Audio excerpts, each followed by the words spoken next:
everyone. In this radio podcast, I will be looking at three really different landscapes: the Great Barrier Reef, the Rocky River, and Badwater Basin, to explore how surface processes like erosion, transport, and deposition shape in the Earth's surface.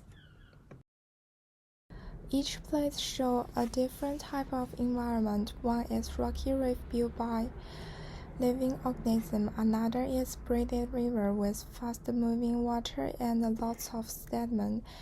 And the last one is evaporate basin where minerals from a shallow lake dry up. Looking them side by side, we can see how each environment lines to different sedimentary rocks, shaped by things like climate, water, and geology.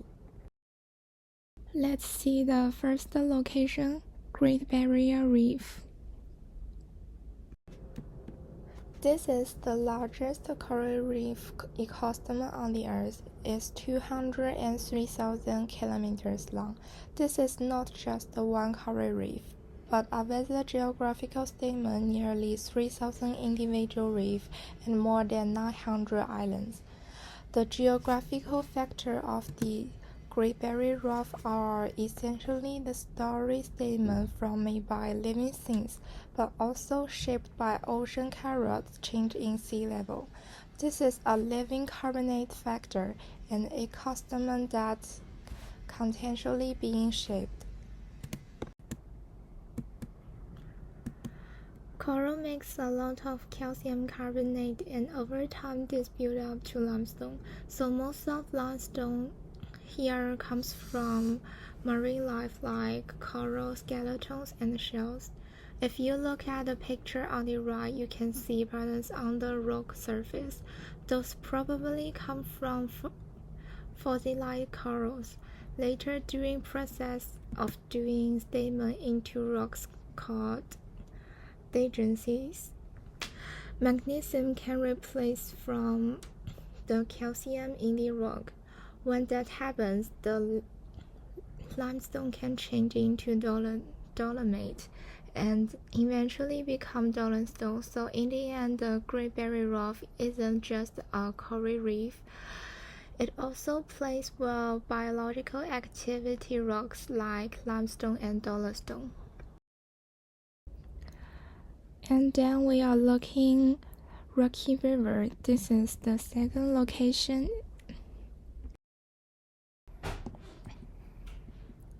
It's located on New Zealand's South Island. It's a great example of a braided river sediment. It starts in South April, and because of the steep slope and the glacial melting water, it creates a high sedimental load and has very strong flow energy. This causes the river to split into multiple channels, shifting and creating a wild riverbed. The Rocky River is a fast-moving, high-energy river that crosses a lot of gravel and sand. Because the water flows so strongly, it doesn't have time to store the sediment well. So they are often poorly stored and contain a mix of big and small grains. As these sediments build up and get boarded, they can turn into conglomerates, a type of rock made of raw gravel held together by natural cement.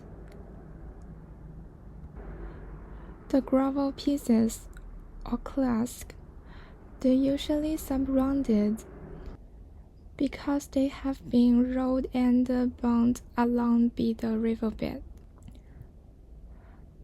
They also moderate salted, meaning the grain size are somewhat similar, but not perfectly uniform. Overall, the Rocky River is a great example for how rivers shape the land and created sedimentary rocks like conglomerate and sandstone through erosion, transport, and deposition. And the last one we're talking about the location is Badwater Basin.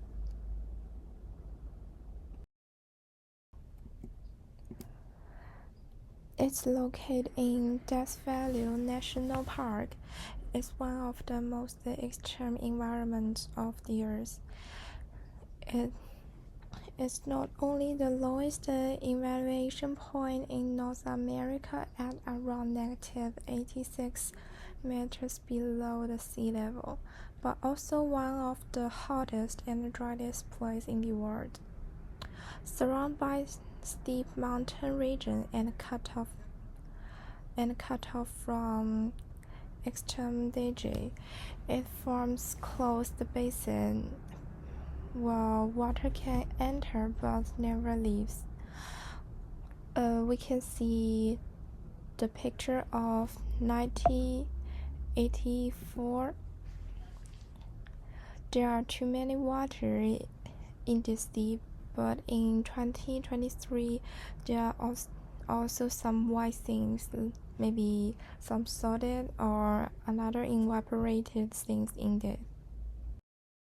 In the image on the right, you can see the characteristic polygonal patterns on the base surface. This is salted across the left behind shallow flow water evaporate.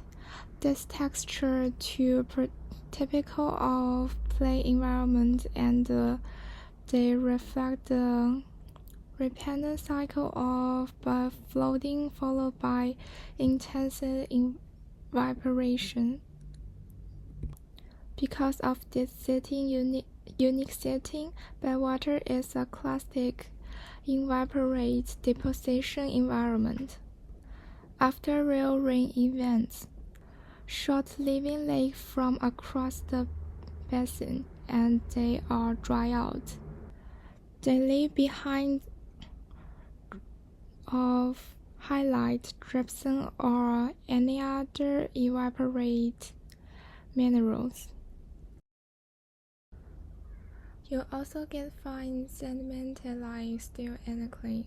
This flow during flash flow or wind transport, which over time can become steelstone or moonstone.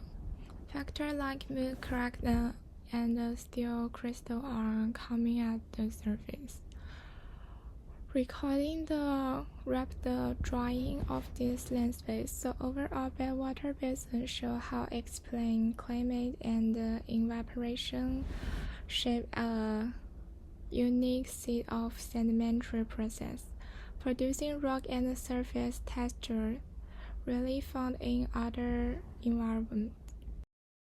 Three locations show how different environments lead to different sedimentary processes and rocks.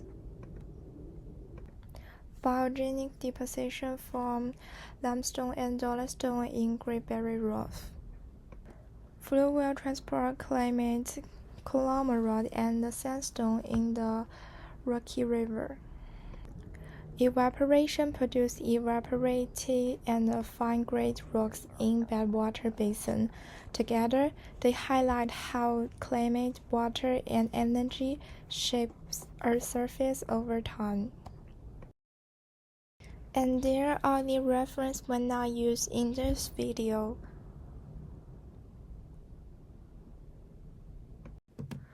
Different land space, similar story, time, pressure, and process. That's how the Earth remembers. Thank you for watching this video. See you next time.